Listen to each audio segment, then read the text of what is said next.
Hello माँ, मैं रवि बोल रहा हूँ। कैसी हो माँ? मैं ठीक हूँ बेटे। यह बताओ तुम और बहू दोनों कैसे हो? हम दोनों ठीक हैं माँ। आपकी बहुत याद आती है। अच्छा सुनो माँ, मैं अगले महीने इंडिया आ रहा हूँ तुम्हें लेने। क्या? हाँ माँ। अब हम साथ साथ ही रहेंगे। नीतू कह रही थी माँ जी को अमेरिका ले आओ, वहाँ अकेली बहुत परेशान हो रही होंगी। हेलो, सुन रही हो माँ? हाँ बेटे।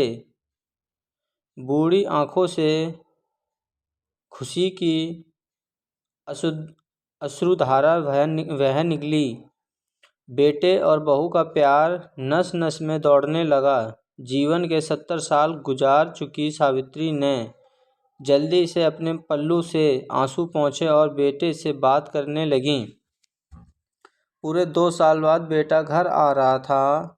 बूढ़ी सावित्री ने मोहल्ले भर में दौड़ दौड़ कर यह खबर सबको सुना दी।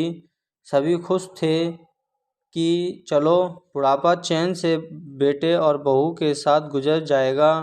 रवि अकेला आया था। उसने कहा कि माँ, हमें जल्दी वापस जाना है, इसलिए जो भी रुपया पैसा किसी से लेना है वो लेकर रख लो, और तब तक मैं किसी प्रॉपर्टी डीलर से मकान की बात करता हूँ। मकान? माँ ने पूछा। हाँ माँ, अब यह मकान बेचना पड़ेगा, वरना कौन इसकी देखभाल करेगा। हम सब तो अब अमेरिका में ही रहेंगे। बूढ़ी आंखों ने मकान के कोने कोने को ऐसे निहारा जैसे कि अबोध बच्चों को सहला रही हो।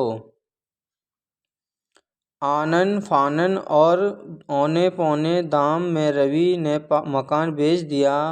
सावित्री देवी ने वो जरूरी सामान समेटा जिससे उनको बहुत ज़्यादा लगाव था। रवि टैक्सी मंगवा चुका था। एयरपोर्ट पहुंचकर रवि ने कहा, माँ तुम यहाँ बैठो, मैं अंदर जाकर सामान की जांच और बोर्डिंग और वीज़ा का काम निपटा लेता हूँ। ठीक है बेटे। सावित्री देवी वहीं पास की बेंच पर बैठ गई। काफ़ी समय बीत चुका था। बाहर बैठी सावित्री देवी बार बार उस दरवाजे की तरफ देख रही थी जिसमें रवि गया था, लेकिन अभी तक बाहर नहीं आया।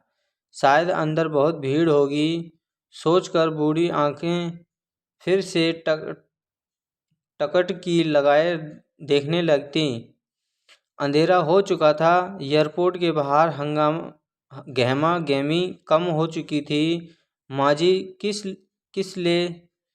किससे मिलना है? एक कर्मचारी ने वृद्धा से पूछा। मेरा बेटा अंदर गया था टिकट लेने, वो मुझे अमेरिका लेकर जा रहा है, सावित्री देवी ने घबराकर कहा। लेकिन अंदर तो कोई पैसेंजर नहीं है। अमेरिका जाने वाली फ़्लाइट तो दोपहर में ही चली गई। क्या नाम था आपके बेटे का? कर्मचारी ने सवाल किया। रवि। सावित्री के चेहरे पे चिंता की लकीरें उभर आईं। कर्मचारी अंदर गया और कुछ देर बाद बाहर आकर बोला, माँ जी, आपका बेटा रवि तो अमेरिका जाने वाली फ़्लाइट से कब का जा चुका। क्या? वृद्धा की आंखों से आंसुओं का सैलाब फूट पड़ा। बूढ़ी माँ का रोम रोम कांप उठा। किसी तरह वापस घर पहुंची जो अब बिक चुका था। रात में घर के बाहर चबूतरे पर ही सो गई। सुबह हुई तो दयालु मकान मालिक ने एक कमरा रहने को दे दिया। पति की पेंशन से घर का किराया और खाने का काम चलने लगा। समय गुजरने लगा। एक दिन मकान मालिक ने वृद्धा से पूछा, माँ जी, क्यों नहीं आप अपने किसी रिश्तेदार के यहाँ चली जाए। अब आपकी उम्र भी बहुत हो गई है, अकेली कब तक रह पाओगी? हाँ, चली तो जाऊं, लेकिन कल को मेरा बेटा आया तो यहाँ फिर कौन उसका ख्याल रखेगा? आंख से आंसू आने लग गए। दोस्तों, माँ बाप का दिल कभी मत दुखाना। माँ तो माँ होती है। दोस्तों, जो माँ होती है ना, कभी माँ को दुख मत देना, क्योंकि माता पिता ही एक ऐसे इंसान हैं जो कि भगवान से ऊपर होते हैं। इसलिए माता पिता के कभी दुख मत देना। मैं हमेशा अपने माता पिता के सुबह उठ के चरण स्पर्श करता हूँ, जो कि मुझे उनके चरणों में जन्नत दिखाई देती है।